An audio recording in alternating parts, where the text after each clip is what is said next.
because we can't go back. We can't go back to policies that caused a lost decade for American families.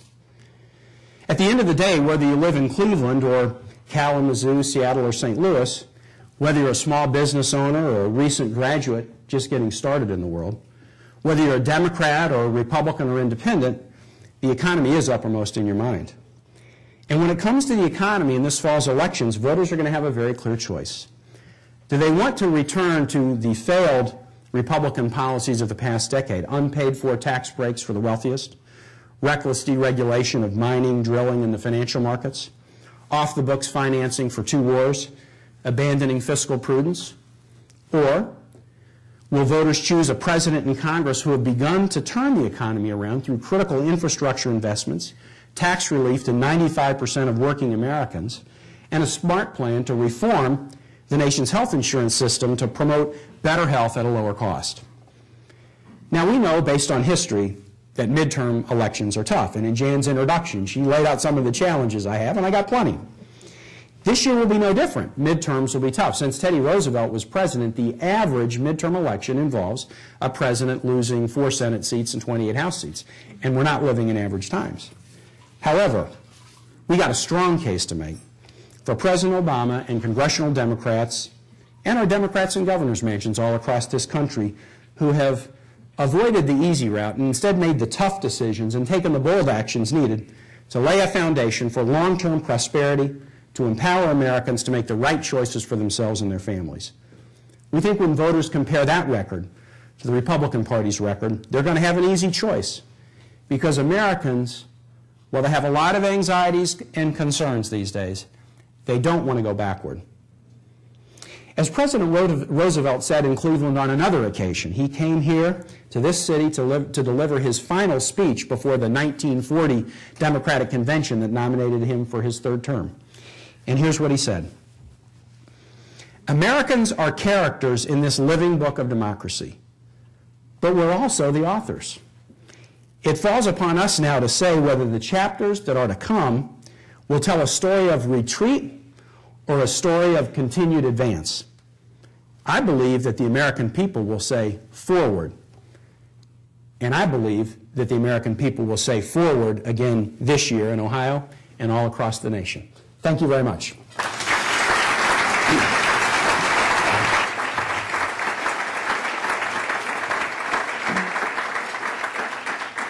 Today at the City Club of Cleveland, we are listening to a special program featuring the Honorable Tim Kaine, Chair of the Democratic National Committee.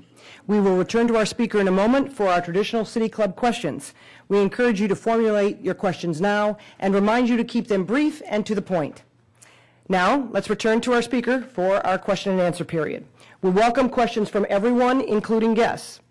Holding the microphones today are City Club PR and Programs Manager Carrie Miller and Database Manager Lucille Barbati, right here.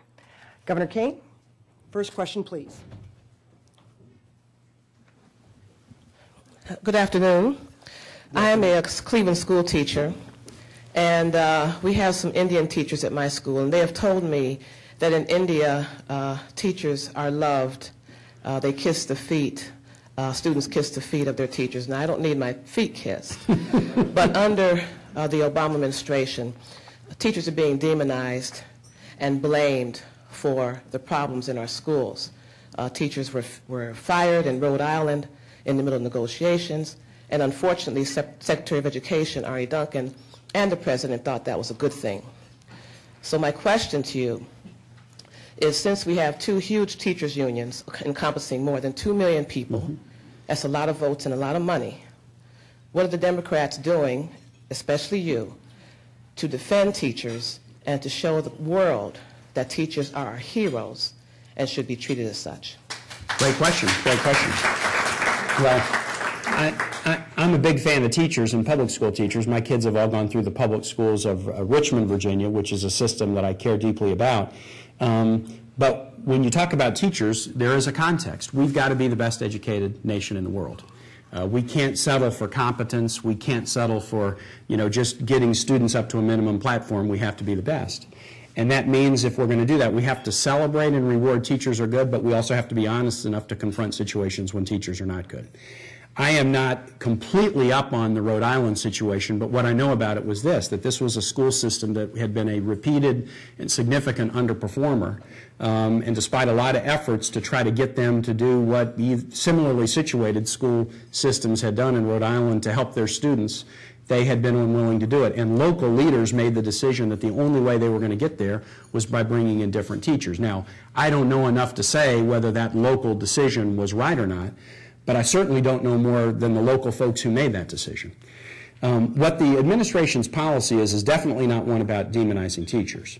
The administration's policy is, though, one of this is such an important issue in the future of our country that we have to push forward in a dramatic way in education and hold everybody accountable, parents, teachers, school board members, school administrators, public policymakers, so that we can get back on top in the world.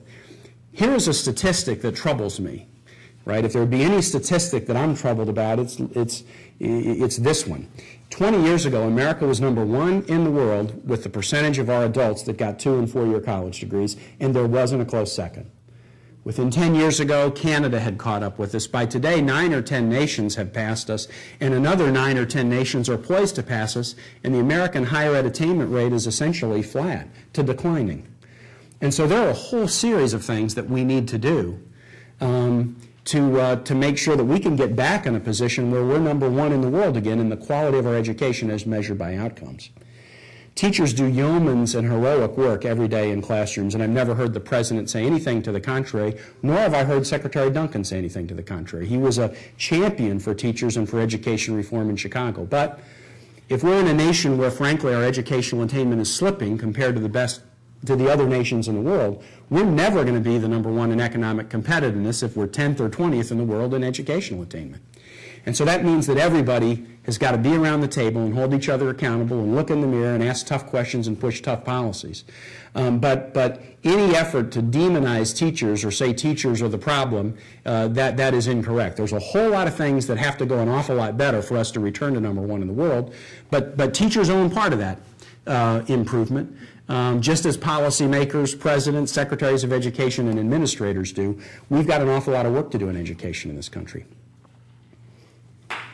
Yeah. Thank you, sir. As a retired American who depends upon Social Security and Medicare to deal with chronic illness and retirement, I'm quite concerned about the Deficit Reduction Committee. Even though Social Security and Medicare have not contributed to our deficit, they are, it appears in some forces, of course, looked upon as places where money can be cut.